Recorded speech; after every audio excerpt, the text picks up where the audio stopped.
아멘. 나를 사랑하는 자들이 나의 사랑을 입으며 나를 간절히 찾는 자가 나를 만날 것이니라. 잠언 8장 17절 말씀. 아멘. 우리 한번 암송해 볼까요? 시작. 나를 사랑하는 자들이 나의 사랑을 입으며 나를 간절히 찾는 자가 나를 만날 것이니라. 잠언 8장 17절 말씀. 아멘. 자, 어제 본문에서 골로새 교인들에게 사도 바울이 자신이 비록 감금되어 있지만 내가 너희를 위해서 기도하는 것을 그치지 아니하고 있다 라고 하면서 자신의 기도의 내용을 골로새 교인들과 공유한 것을 볼 수가 있었죠. 그 기도의 내용 세 가지가 무엇이었습니까? 첫 번째는 당신들도 그렇고 나도 그렇고 이 모든 일련의 인생의 과정 가운데 우리가 하나님의 뜻을 아는 것이 무엇보다 중요하다. 하나님의 뜻을 분명히 안다면 내가 이렇게 감금되어 있지만 내가 하나님 앞에 찬송하고 감사할 수 있을 것이고, 당신들도 예수 믿는다라는 이유로 얼마든지 나처럼 이렇게 감옥에 끌려올 수도 있고 심지어 순교당할 수도 있는데 그 십자가의 길을 의연하게 걸어갈 수 있겠지 않겠는가. 교회 다니면 다 모든 일들이 잘 되고 형통하고 자식들 좋은 직장 좋은 학교 진학하고 취직하고 우리 무병장수하고 그렇게 건강하게 살 줄 알았는데 교회 다니고 예수님을 믿어도 뭔가 이렇게 기도 응답이 더디고 하늘마다 안 되고 이런 것들을 어떻게 해석을 해야 되는 거냐. 이제 그런 생각들이 우리 안에도 얼마든지 있을 수 있지 않습니까? 그래서 사도 바울은 끊임없이 감옥 안에서도 기도할 때 하나님의 뜻을 알았기 때문에 여기까지 온 것이고, 그리고 지금도 하나님의 뜻을 알기에 이곳에서 감사, 찬송, 오히려 몸은 감옥에 갇혀 있지만 한 번도 만나지 못했던 골로새 교인들을 향해서 복음을 나눌 수 있고 또 그들의 믿음을 더 굳건하게 할 수 있는 편지를 쓸 수 있는 것조차도 이것도 하나님의 은혜다 라고 하면서 그렇게 기도하는 것을 쉬지 않았다라는 것. 그런가 하면 두 번째로 어떤 내용을 위해 기도했어요? 너희가 듣고 깨달은 것뿐만 아니라 복음에 합당한 삶의 열매를 맺기를 원한다. 그래서 너희를 통해서 또 누군가가 그 골로새, 라오디게아의, 히에라볼리의 그 지역에 복음이 편만하게 전달되기를 원한다. 저 사람은 교회 다녀서 그런지 뭔가 달라. 이 사람은 교회 다녀서 그런지 뭔가 달라. 저도요 이렇게 순간순간 기억하지 않고 묵상하지 않고 붙잡지 않으면 이 빌딩에서 만나는 사람들 다 제가 11층 목사인 거 알 텐데 제가 커밍아웃을 많이 했거든요. 그런데 지나가면서도 쓰레기 하나 줍지도 않고 그냥 얼굴을 보니까 우수가 가득하고 걱정, 염려, 불안함 같고 이러면 누가 우리 교회 나오고 싶겠어요? 뭔가 그리스도인들은 삶에 합당한 열매를 구체적으로 어떻게 맺어가는가. 저분이 믿는 그 믿음과 그 믿음의 대상이신 예수, 나도 믿으면 저렇게 될 수 있을까? 이렇게 도전을 주는 그런 삶을 살도록 사도 바울이 함께 기도했다라는 거죠. 마지막 세 번째가 무엇이었습니까? 이 땅 바라보지 말고 하늘의 기업, 성도의 유산을 바라보고 장차 임할 하나님의 나라를 바라보며 지금 당면한 이 고난과 핍박과 박해를 의연하게 버티며 살아갈 수 있도록 우리 함께 기도하자. 여러분, 이 편지를 골로새 교인들이 에바브라 목사님을 통해서 함께 읽고 묵상하게 될 때 얼마나 많은 감동과 도전이 되었겠습니까?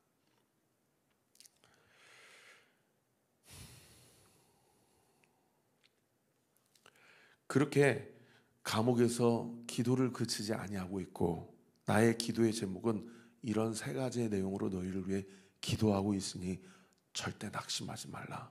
오히려 감옥에 갇힌 분이 오히려 감옥 밖에서 자유로운 생활을 하고 있는 사람을 위로하고 있는 이 역설적인 이 말씀의 내용. 이런 내용이 끝나고 오늘 본문 15절부터 23절까지는 사도 바울이 이렇게 기도할 수 있게 된 비결을 소개하면서 누구에게 지금 영적인 초점과 관심을 맞추고 있습니까? 자기가 다메섹에서 분명히 만난 예수 그리스도, 부활하신 예수 그리스도를 오늘 본문이 너무나도 명확하게 예수 그리스도가 누구신지, 그분이 우리를 위해 무엇을 하셨는지, 그리고 우리는 그분에 대해서 어떠한 삶을 살아야 되는지를 너무 명확하게 오늘 본문이 이야기해 주고 있는, 예수 그리스도가 누구신지를 신학교 가면 기독론이라고 배우거든요. 기독론, 조직신학에서 기독론이라고 수업 시간에 배우는데, 그 기독론의 핵심이 되는 성경 구절이 오늘 본문입니다. 예수님이 누구신가? 예수님이 우리를 위하여 무엇을 하셨는가? 우리는 예수님 앞에 어떠한 삶을 살아야 하는가? 이 세 가지를 너무나도 명료하게 우리에게 가르쳐주고 있는 그런 본문이 바로 오늘 본문입니다. 사도 바울이 율법에 능통한 자였고 그가 메시아를 기다리는 자였지만 예수는 메시아가 아닐 거라고 생각해서 예수 믿는 사람들은 다 죽이려고 그랬는데, 세상에 부활하신 예수님이 바울을 만나주니까 그동안 조각처럼 퍼져 있었던 구약과 율법의 한 조각 한 조각이 다 누구로 귀결되고 수렴되는 것을 경험한 거예요. 내가 그렇게 기다리고 우리 민족이 그렇게 고대했던 메시아가 바로 예수 그리스도구나 라는 것은 자신이 어렸을 때부터 가말리엘 학파의 문화생으로서 배웠던 율법의 각 조각들이 완전히 이 아다리가 끼워져 맞춰지면서 하나님이신 예수님, 이것을 자신의 신학적인 체계가 성령의 감동하심 가운데 부어져서 예수님이 누구신지를 너무나도 선명하고 명료하게 이렇게 성경을 통해서 우리에게 가르쳐주고 있는 본문. 아마도 몸은 감옥 안에 갇혀 있지만 그 순간 성령 하나님께서 사도 바울의 지식과 율법에 대한 이해를 초월하는 성령의 감동을 부어주셔가지고 예수님이 누구신지 창세기부터 말라기까지는 이렇게까지 선명하고 자세하게 구체적으로 풀어준 적 본문이 없는데 다 그림자만 얘기하거든요. 다 모델하우스만 얘기하지 본체를 얘기하지 않는데, 오늘 본문 골로새서 1장 15절부터 23절까지는 예수님이 누군지를 아주 그냥 드라마틱하게, 너무나도 분명하게, 아주 스트리트하게 이렇게 우리에게 가르쳐주고 있다는 겁니다. 여러분, 예수님이 누구십니까? 오늘 본문 15절 말씀해 보세요. 그는 보이지 않는 하나님의 형상이다. 여기 하나님의 형상을 다른 번역 성경에 하나님의 모습이다 이렇게 번역하고 있는데, 그는 보이지 않는 하나님이 나타나신 보이는 하나님이다 이 얘기예요. 여러분, 아마 동의하시면 아멘 해보세요. 예수님은 하나님이십니다. 아멘이십니까? 그 다음 구절에 보세요. 모든 피조물보다 먼저 나신 이시다. 이 번역이 좀 아쉬워요. 먼저 나셨다라면 예수님도 어느 순간에 태어났다라고 이렇게 오해할 수 있잖아요. 여기 먼저 나셨다는 얘기는 먼저 계신 분이다, 먼저 존재하는 분이다라는 뜻이지 어느 순간 없다가 어느 한 날에 태어났다 이 얘기가 아니에요. 그러니까 무슨 얘기예요? 모든 피조물보다 먼저 존재하신 분이다라는 얘기예요. 당연히 먼저 존재하셨으니까 그분 이후의 모든 것들이 다 존재하게 됐다면 예수님이 누구십니까? 모든 피조물과 만물을 창조하신 창조주죠.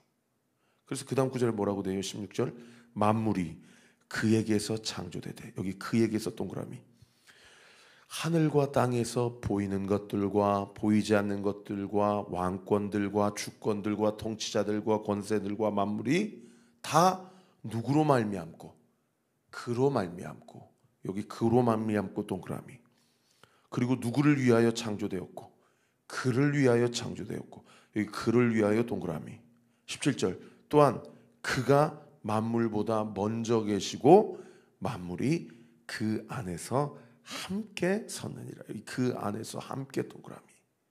제가 지금 네 군데 동그라미 치라고 그랬는데 16절에 보세요. 만물이 그에게서 창조되되 그에게서.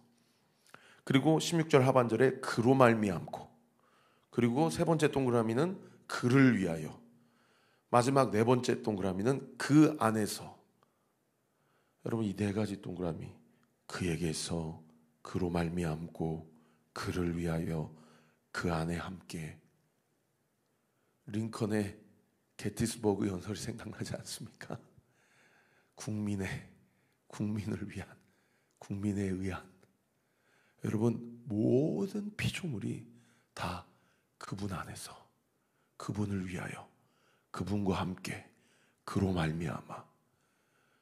그러므로 예수 그리스도를 배제한 인생, 예수 그리스도를 배제한 피조물, 예수 그리스도를 배제한 모든 사람과 모든 인간과 생명, 모든 문명, 모든 사물 다 의미가 없는 것이라는 거죠. 사도 바울이 이것을 분명하게 선언하고 있는 그런 엄청난 놀라운 영적 원리요 진리라는 것입니다. 할렐루야. 사랑하는 성도 여러분, 오늘 새벽에도 우리가 주님 앞에 고백합시다. 예수 그리스도를 배제한 나의 삶은 아무런 의미도 없고 가치도 없으며 소망도 없고 이유도 없는 인생임을 주님 앞에 고백합니다. 그러나 반대로 우리가 그리스도 안에 있기에, 할렐루야, 믿으시면 아멘, 우리는 그리스도 안에 의미를 찾을 수 있는 인생이고, 우리는 이미 그리스도 안에 있는 인생입니다. 우리가 그리스도 안에 있기에 우리는 살아야 될 이유도, 버텨야 될 이유도, 감당해야 될 이유도, 그리고 존재하는 이유도 우리 안에서 분명히 있다는 사실을 믿으시기를 우리 구주 예수 그리스도 이름으로 축원합니다. 예수님이 누구시라고 15절부터 17절까지 고백하고 있어요. 그분은 하나님이시고 피조물보다도 먼저 존재하신 분이시고, 그리고 모든 피조물을 창조하신 분이시다. 그런가 하면 18절부터 20절까지는 그런 주님이 무슨 일을 하셨냐를 이야기하고 있는데, 18절부터 20절까지는 그런 주님이 누구시냐라는 것을 이야기하고 있는데, 18절에 보세요. 교회의 머리시다. 여기서 말하는 교회는 이 온리 교회를 이야기하는 이 지교회, 로컬 처치를 이야기하는 것이 아니고, 이 모든 예수 그리스도를 주로 고백하는 성도들의 모임과 공동체를 이야기하는 것입니다. 그러므로 이 땅의 교회는 딱 하나예요. 이 땅의 교회는 딱 하나예요. 그리스도를 머리로 삼는, 예수 그리스도를 주로 신하는 모든 성도들의 집합체. 이것이 유일한 예수 그리스도께서 사도 베드로에게 이야기하신 내가 너에게 천국 열쇠를 주겠다. 내가 너의 고백 위에 나의 교회를 세우겠다. 라고 하는 그 교회. 음부의 권세가 결코 틈탈 수 없고 결코 이길 수 없는 그 교회. 그 교회가 바로 우리요, 그리고 이 땅에 세워진 유일한 교회라는 것입니다.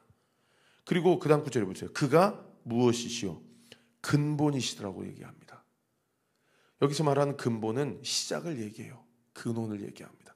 예수 그리스도로부터 시작되었어요. 그래서 요한계시록에서는 그를 무엇이라고 얘기합니까? 알파라고 얘기하죠. 그분이 시작이고 그분이 오메가, 마침이다. 그분으로부터 시작돼서 그분으로 끝난다. 제가 예전에 설교할 때 우리 사랑으로 시작해서 사랑으로 끝납시다 라고 하는 것은 같은 표현이지만 예수로 시작해서 예수로 끝난다고 이야기하는 것과 같은 맥락이라는 거예요. 여러분, 우리의 인생이 예수로 시작되었어요. 믿으시면 아멘. 그러므로 우리의 인생도 예수로 맞춰지게 될 것입니다. 그 다음 구절에 보세요. 죽은 자들 가운데서 먼저 나신 이시다. 부활의 첫 열매라고 고백하죠. 그리고 친히 만물의 으뜸이 되려 하십니다. 모든 피조물과 모든 존재하심의 으뜸이 누구시다? 예수 그리스도라는 겁니다. 그리고 하나님께서는 그 다음 구절 보세요. 모든 충만으로 예수 안에 거하게 하신다.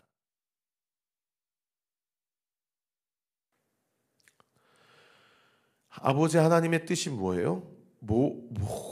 모든 것이 다 예수를 통해서만, 여기 충만이란 단어는 완성 또는 완전함, 온전함이란 단어예요. 그러니까 우리 안에 어떤 결핍이 있으면 결국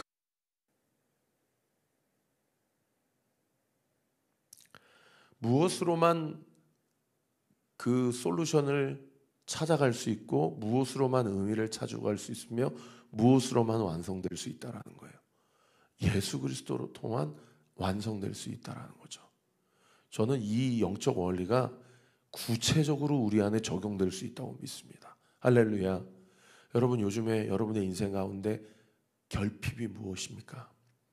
여러분 인생 가운데 문제가 무엇입니까? 여러분, 예수 안에서 해답이 있습니다. 그리스도 안에 해답이 있어요. 다른 것으로 문제의 해결을 찾지 마세요. 그리스도 안에서 예수 그리스도의 말씀과 그분의 인도하심과 그분의 일하심 가운데 여러분의 모든 문제를 찾을 수 있다는 사실을 믿는 은혜가 있게 되시기를 예수 그리스도의 이름으로 축원합니다. 그래서 19절 하반절에 예수 안에 거하게 하신다라는 것, 예수 그리스도만이 하나님의 뜻을 온전하게 할 수 있다라는 표현이에요. 그리고 그분이 하신 일은 뭡니까? 20절에 보세요. 그의 십자가의 피로 화평을 이루사, 화평 동그라미, 만물 곧 땅에 있는 것들이나 하늘에 있는 것들이 그로 말미암아 자기와 화목 동그라미, 화목하게 되기를 기뻐하십니다. 여러분, 화평과 화목의 키가 뭐라고요? 20절 상반절에 기록된 그의 십자가의 피라는 거예요. 요즘 자녀 관계, 부부 관계, 부모와의 관계, 인간과의 관계, 동료와의 관계, 친구와의 관계, 스승과 제자와의 관계, 여러분, 사람과 사람 사이의 관계 안에서 어떤 위기나 결핍이 있습니까? 여러분, 예수 그리스도의 십자가의 보혈로 그 꼬여지고 끊어진 관계가 회복되는 은혜가 있게 되기를 우리 구주 예수 그리스도 이름으로 축원합니다. 할렐루야. 여러분, 예수의 보혈로 덮고 오늘도 기도하세요. 여러분의 스트레스 받는 그 모든 인간과의 관계를 오늘도 십자가의 보혈로 덮고, 아버지 하나님, 이 관계 가운데 내가 깨달아야 될 것이 있다면 깨닫게 하시고, 그 사람이 깨달아야 될 게 있다면 깨닫게 하게 하셔서 예수 그리스도의 십자가의 보혈로 화평케 되고 화목하게 되고 회복하게 되는 역사가 있게 하여 주옵소서. 그래서 우리 온리교회 성도들은 사람과의 관계 때문에 스트레스 받고 죽겠다 못 살겠다 하는 인생이 아니라 예수 그리스도의 십자가의 능력으로 화평과 화목을 경험하고, 그 화평과 화목이 필요한 자들에게 예수 그리스도의 십자가의 보혈의 능력을 온전히 흘려보내고 보여주는 우리 온리교회 성도들 되시기를 예수님의 이름으로 축원합니다. 그런가 하면 마지막 세 번째로요. 그러면 그분이 우리를 위해서 이런 일을 하셨는데 우리는 그분을 위해서 어떤 일을 해야 되냐는 거예요. 우리는 그분을 위해서 어떤 일을 해야 하냐. 21절에 보세요. 전에 악한 행실로 멀리 떠나 마음으로 원수가 되었던 너희, 우리의 정체성을 뭐라고 정의하고 있어요? 악한 행실로 하나님을 멀리 떠나 하나님과 원수가 되었던 너다. 여러분, 이 말씀 불편하세요? 아니면 인정이 되세요? 인정이 되는 은혜가 있게 되기를 예수님의 이름으로 축원합니다. 우리는 예수님 밖으로는 하나님과 철천지 원수가 되고 하나님 등에 칼 꽂는 사람들입니다. 우리는 하나님 앞에 나아갈 수 있는 자격도 조건도 없는 자들이에요. 그런 우리를 예수 그리스도께서 22절에 보세요. 그의 육체의 죽음으로 말미암아 화목하게 하셨다는 거예요. 할렐루야. 여러분, 이것을 믿으시는 은혜가 있게 되기를 축원합니다. 이게 왜 중요하냐면요, 이것을 믿지 않으면 여전히 과거에 얽매여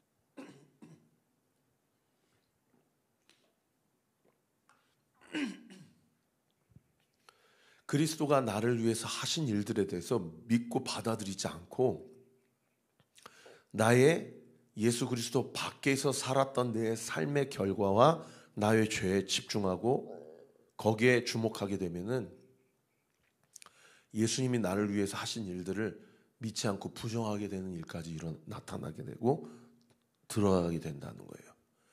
여러분, 예수 믿으면서 가장 불행하고 미련한 사람이 그런 사람이에요. 여러분, 과거에 나의 잘못, 나의 죄, 나의 허물 다 예수 그리스도 십자가에서 그리스도께서 우리를 사하시고 속량하시고 구원하셨음을 믿으시는 은혜가 있게 되기를 예수님의 이름으로 축원합니다. 그러므로 이 그리스도인들은 자기 연민이나 죄책감으로 살아가는 인생이 아니라 오늘을 사는 사람이에요. 예수 그리스도의 십자가의 능력으로 화목해 되었다라는 은혜를 입어서 오늘을 살되 그 은혜에 힘입어 살아가는 자들이라고요. 그리고 그것을 가르쳐주는 자들이에요. 할렐루야. 그렇게 오늘도 사세요. 어제 넘어졌더라도 오늘 그리스도와 동행하며 사세요. 그 다음 구절에 보세요. 너희를 거룩하고 흠없고 책망할 것이 없는 자로 예수 그리스도 앞에 세우고자 하신다라는 거예요. 그래서 우리가 어떻게 해야 된대요? 만일 23절 별세기 당구장 표시요. 너희가 믿음에 거하고 터 위에 굳게 서서 너희 들은 바 복음의 소망에서 흔들리지 아니하면 그리하리라. 요즘 뭐 때문에 흔들리고 계세요? 말씀을 들어도 감동이 없고 하나님께 기도해도 마음이 냉랭하고 마음에 어떤 흔들림이 있으세요? 여러분, 흔들리지 마세요. 예수 그리스도께서 우리를 위해 모든 일을 다 컴플리트 완성하셨어요.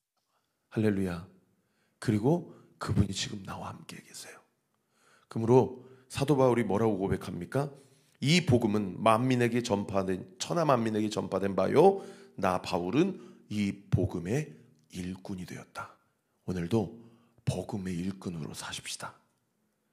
그리스도와 함께 복음이 나를 위해 무슨 일을 하셨는지 그 복음을 나를 통해 그 복음이 필요한 자들에게 온전히 흘려보내는 그러한 삶을 같이 사십시다. 기도하겠습니다. 아버지 하나님, 감사합니다. 흔들리는 우리의 믿음을 다시 한번 굳게 붙잡아 주시고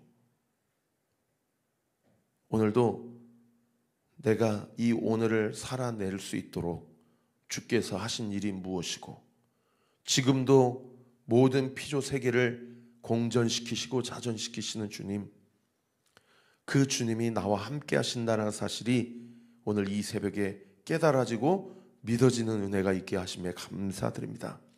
우리 성도들 아버지, 오늘 하루 감당해야 될 모든 스케줄 가운데 흔들리지 않게 하시고 복음의 일꾼으로 살아갈 수 있도록 지혜와 힘과 용기를 허락하여 주옵소서. 연락이 되지 않거나 교회에 보이지 않는 성도들, 아버지 담임 목사만 챙기고 기도할 것이 아니라 모든 성도들이 일심으로 관심을 두고 영혼을 살리는 일에 마음을 합하게 하여 주셔서 우리 교회가 생명을 살리고 주 앞으로 인도하는 주님이 기뻐하시는 교회 되게 하옵소서. 예수님의 이름으로 기도합니다. 아멘. 지금은 우리 구주 예수 그리스도의 은혜와 하나님의 사랑과 성령 하나님의 위로 교통 충만하심이 주신 말씀 붙잡고 복음의 일꾼으로 살기로 결단하는 사랑하는 온리교회 모든 성도들 머리 위에, 우리 교회를 위해 기도해 주시는 모든 기도의 동역자들 위해 지금으로부터 영원토록 함께 하시기를 간절히 축원하옵나이다.